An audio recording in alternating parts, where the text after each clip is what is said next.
Top stories making headlines this evening. A Zimbabwean man who allegedly killed his cousin in Ramotswa is remanded in custody. Operation Pabalesego declared a success after a 9.8% reduction in crime rates, and Mozambican opposition leader calls for 3 days of protest this week. Good evening and welcome to our 7 p.m. Live. It's a great pleasure to be with you once again. My name is Kenalemodisa Ntsima. A Zimbabwean man who allegedly killed his cousin in Ramotswa this past week has been remanded in custody by the Extension 2 Magistrates Court. Anesu Henjere has been charged with a single count of murder. The suspect is believed to have cut off his cousin's limbs, including his head, arm and his private parts, and discarded the remains in a pit latrine. The horrifying crime, which reportedly stemmed from an argument over food and alcohol, was uncovered on Tuesday last week. The two men, both Zimbabwean nationals, were living and working together as builders' assistants in Ramotswa.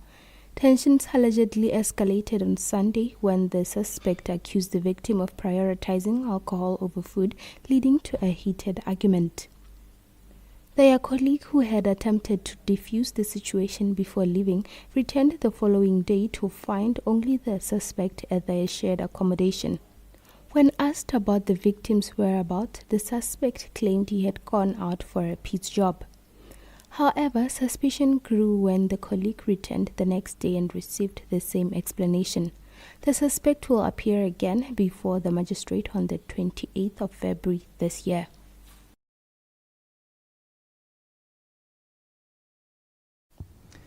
The government has declared Operation Pabalesego a success following a 9.8% reduction in crime rates during the festive period.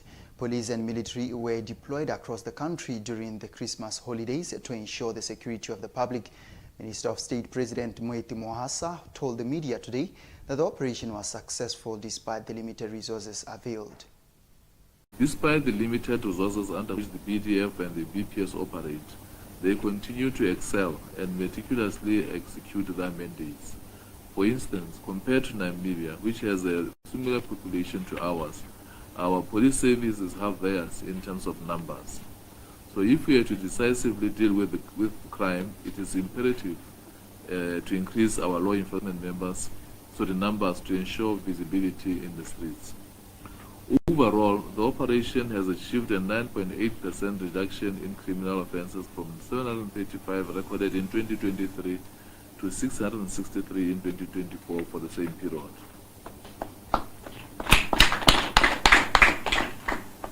Regarding road policing, it is disheartening to note that lives continue to be lost on our roads despite stakeholders' numerous road safety education messages. A 4% reduction in the total number of general road traffic accidents was realized from 687 in 2023 to 659 in 2024. While in 2024 there were 28 accidents claiming 29 lives, representing a reduction of 35.6% of life lost. Meanwhile, Minister Mohasa also condemned the growing incidents of gender-based violence and said the police will soon launch a special intervention to address the epidemic. His remarks comes amid renewed calls for strong action against GBV in light of the increasing incidence of the cases, particularly the concerning statistics reported during the festive season. Gender-based violence has become an issue of international concern, and Botswana is no exception. We should not condone this behavior as a peace-loving nation with a strong culture of cultural value of both. On offences against the person such as murder, threat to kill, rape and attempts, defilement, unlawful wounding were also significant during this period. Of the 298 offences against the person recorded, 181 or 61% were GBV related, where women and children were mostly the victims. In these cases, the perpetrators of this horrendous crime were men who were either close relatives, intimate partners, jilted lovers, or friends of the victims. It has also been observed that some sectors of our society are developing a deep-rooted culture of violence. This is reflected in the high number of unlawful wounding cases recorded. where 80% of these cases are violence by the same gender. In this regard, we implore every citizen to freely commit to peaceful conflict resolutions rather than through violence. We encourage the community, traditional leaders, civil society groups, the private sector, and churches to build community-led interventions against violence. We further encourage all our communities to recognize the importance of individual human rights. The Commissioner of Police will address the nation tomorrow, that is 14th January, to discuss the nature of statistics of gender-based violence-related cases reported during this period. This will include law enforcement interventions. GBV is a societal challenge which is largely rooted in patriarchy. The Botswana Police Service urges all society actors to work with the Gender Affairs Department to address this scourge, which has over the years become endemic. Police have saluted 3 Air Wing officers who rescued a mother and her baby from the ravaging floods at Kutsweland near Serowe. The mother and the baby were lifted by a police helicopter to a medical facility in Serowe over the weekend, where they are currently admitted in good health. Flight Captain Inspector Sylvia Ofurile, Sergeant Martin Lekoko and Sub-Inspector Cabo France have been hailed as heroes of the rescue mission.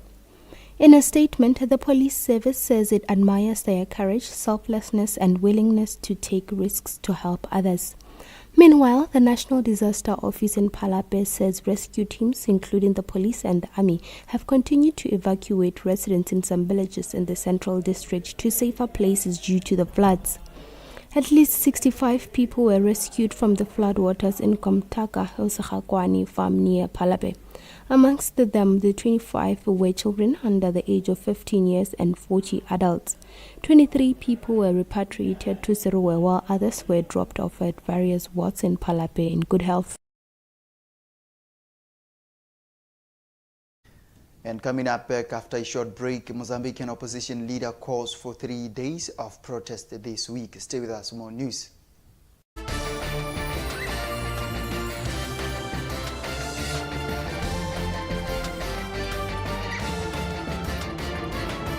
Ana nagangare o rekisa sengwe la ke re o rekisa dipudi mme ga re bolele o rekisa dipudi a ke re itse o rekisa dipudi thile o tsena mo bathong ba ra gore ke na le dipudi tsa bokete dintsi jana go iragalang ka pudi, then ke gone batho ba ka tlang go wena le mebutla e batla utswa o ya go bathong.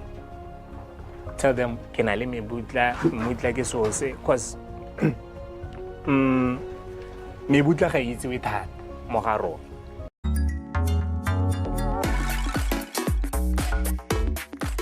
What are your thoughts on this topic, Jeannie? Are women more prone to corruption as much as men? What do you think?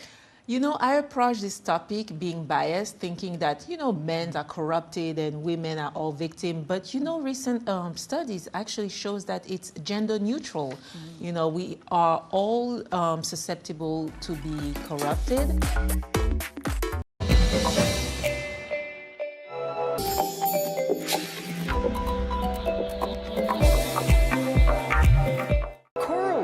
Are among the most diverse ecosystems on Earth, but they're increasingly threatened by climate change and pollution. One British artist has taken it upon himself to help save these vital habitats, one paper cut at a time.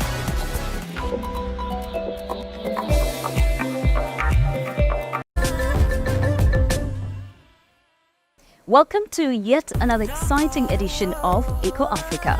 And I'm Chris Alems in Lagos, Nigeria.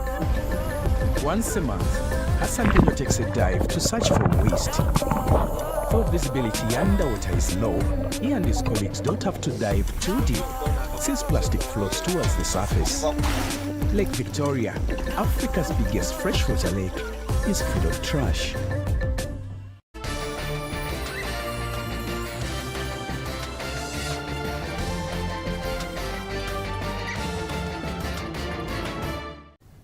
Welcome back to our 7 p.m. live, and thank you for tuning in. In our international news, Mozambican opposition leader Venancio Mondlane, who returned from exile last week, has called for 3 days of protest this week.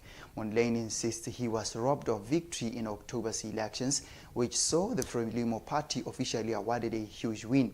In a Facebook post, Mondlane urged a national strike as the new parliament prepares to sit from today, with Frelimo's Daniel Chapo due to be president on Wednesday. Chapo will succeed outgoing President Philip Nyusi.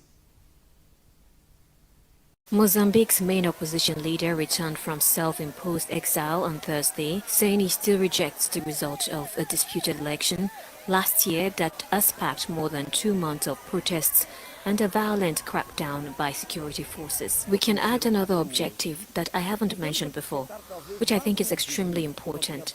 I want to be an active element in good times and bad, as an active historical individual available to present my ideas, to debate the development agendas of this country.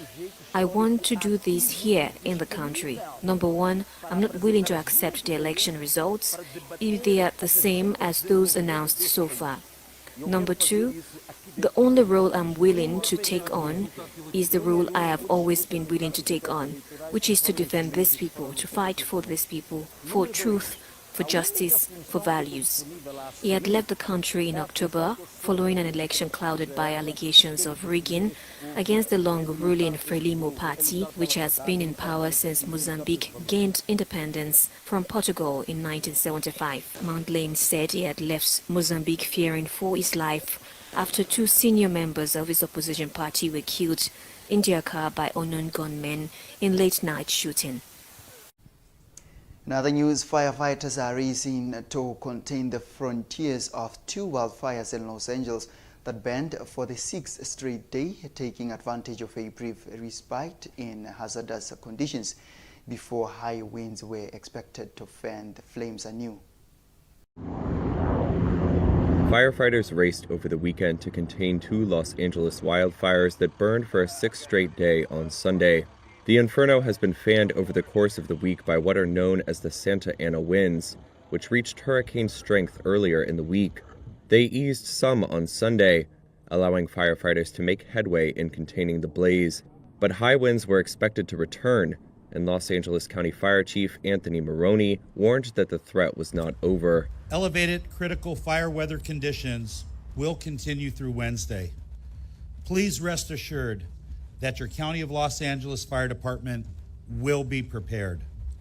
These winds, combined with low humidities and low fuel moistures, will keep the fire threat in all of Los Angeles County very high. California Governor Gavin Newsom said the fires could be the most devastating natural disaster in U.S. history, quote, in terms of just the costs associated with it. He said at least 24 people have died, and with many more missing, the death toll is expected to rise. The combined fires have destroyed thousands of homes and forced 100,000 people to evacuate. Some of the evacuated took up shelter at this FEMA assistance room in West Hollywood on Sunday. They included Zuzana Koda from Topanga, west of the city. We're absolutely terrified. We've left everything behind. We have no insurance. As far as we know, our landlord says our house is still standing in Topanga, but nobody's letting residents in. And we're very concerned about the next few days with the Santa Ana winds kicking up. Over the past week, many relief efforts have popped up across the region, including this massive donation center in Arcadia, a city close to the Eaton fire. 6-year-old Oliver Lee and his father were among the thousands of volunteers that showed up to help sort through mountains of donations and hand out supplies. The worst part about the fire was my dad's school is getting burned down. Kids cannot go to school. Kids and grown-ups are homeless. They don't have anywhere to live. Private forecaster AccuWeather has estimated the damage and economic loss at $135 to $150 billion. Newsom on Sunday signed an executive order to help expedite the monumental rebuilding effort ahead. It will temporarily suspend environmental regulations for destroyed homes and businesses.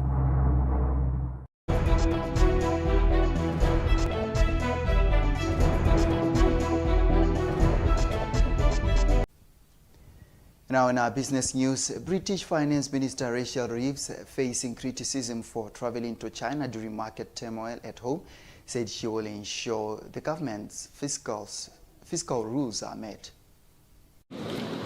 Britain's finance minister, who has faced criticism for travelling to China during market turmoil at home, said on Saturday pragmatic and predictable relations with Beijing would help boost growth and trade. Rachel Reeves was on a 2-day trip to revive high-level economic and financial talks that have been frozen for nearly 6 years. Under fire because of a sharp rise in British interest rates, Reeves also defended her latest budget. The fiscal rules that I set out in my budget in October are non-negotiable, and growth is the number one mission of this government, to make our country better off. And that's why I'm in China, to unlock tangible benefits for British businesses exporting and trading around the world. Last year, British Prime Minister Keir Starmer, elected in July, and Chinese President Xi Jinping launched the first dialogue between the two countries' leaders since 2018. Reeves said re-engaging with China would deliver trade worth $730 million to the British economy over the next 5 years. China is Britain's fourth largest trading partner. Starmer's aim of boosting trade with China may become more difficult if US President-elect Donald Trump follows through on his threat to impose tariffs on all imports. Asked whether Britain would follow Washington and Brussels in imposing tariffs on Chinese electric vehicles, Reeves said British car manufacturers export substantially to Chinese markets and that Westminster would take decisions in the national interest. Britain's interest rate rise, due in part to a global bond sell-off, has drawn comparisons with the 2022 mini-budget crisis that forced then Prime Minister Liz Truss out of Downing Street. However, this week's market moves have been less sharp, and there's so far no evidence of that level of strain on institutional investors. And coming up next after a short break is the sports update.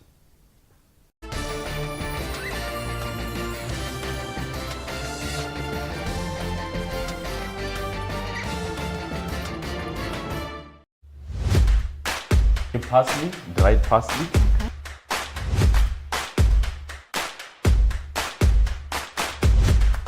Because I will tell Mama Fure, Saga.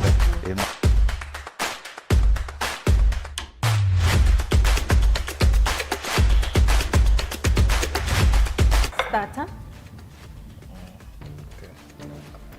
Chef Arnawa pili address mahura olive oil. Once again, Isuzu stepped into the frame to provide the Isuzu KB pickup for the logistical support.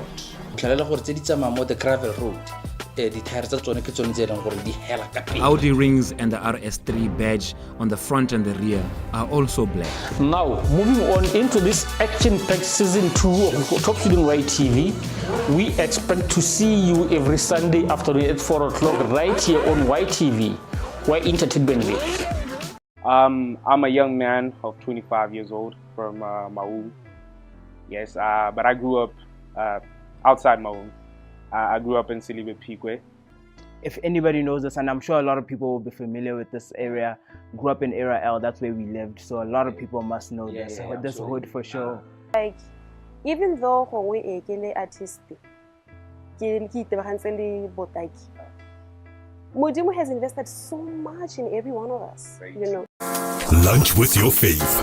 I give you an opportunity to get up close and personal with your favorite celebrities. I will be serving up a delicious hour of exclusive interviews and behind-the-scenes stories with the biggest name in the entertainment industry. And best of all, you get to know your favorite public figures like never before. Don't miss out on Lunch with Your Fave, brought to you by KFC, Finger Lickin' Good. Lunch with your faves, Saturday at 8 p.m. Only on YTV.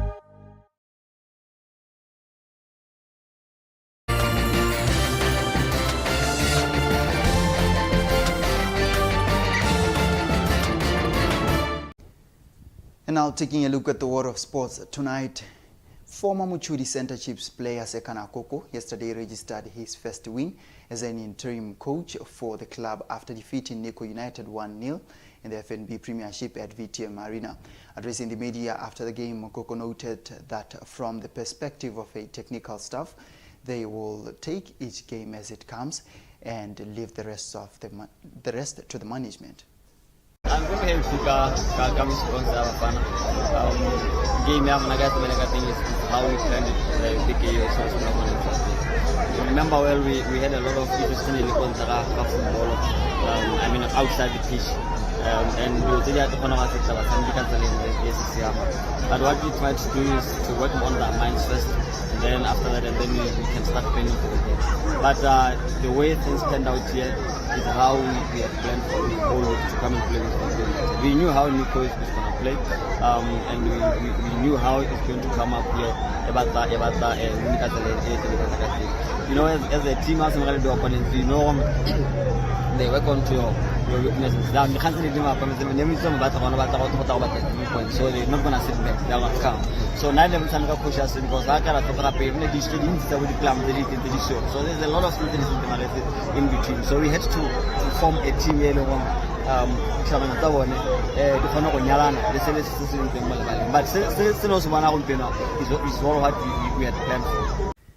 Now in international sports, tennis world number 2 Carlos Alcaraz's aim of completing his Grand Slam by winning the Australian Open for the first time in his career commenced yesterday after defeating Alexandra Shevchenko 6-1, 7-5 and 6-1. The 21-year-old Spanish tennis sensation already has 4 major titles and is determined to claim his first Australian Open title and add it to the impressive collection. I try to, be the better of me every day. I mean, I'm gonna say that's the secret. Every day that I woke up, I'm trying to be better person, better player. So I'm gonna say this.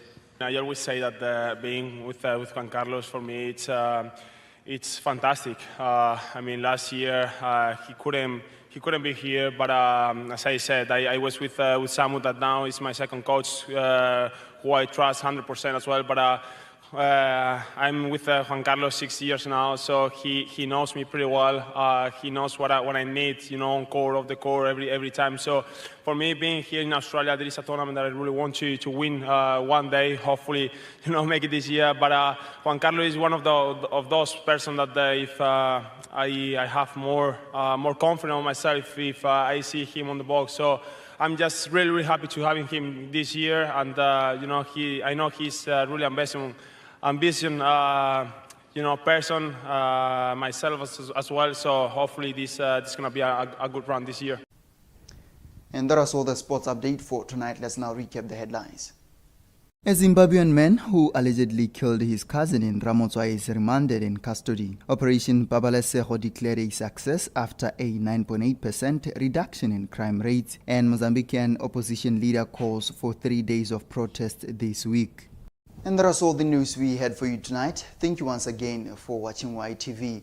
You can follow us on our Facebook page or get in touch with us on our WhatsApp line, that is in 74119-209. From myself, the King and author of announcement, and the rest of the YTV News team, have a blessed night.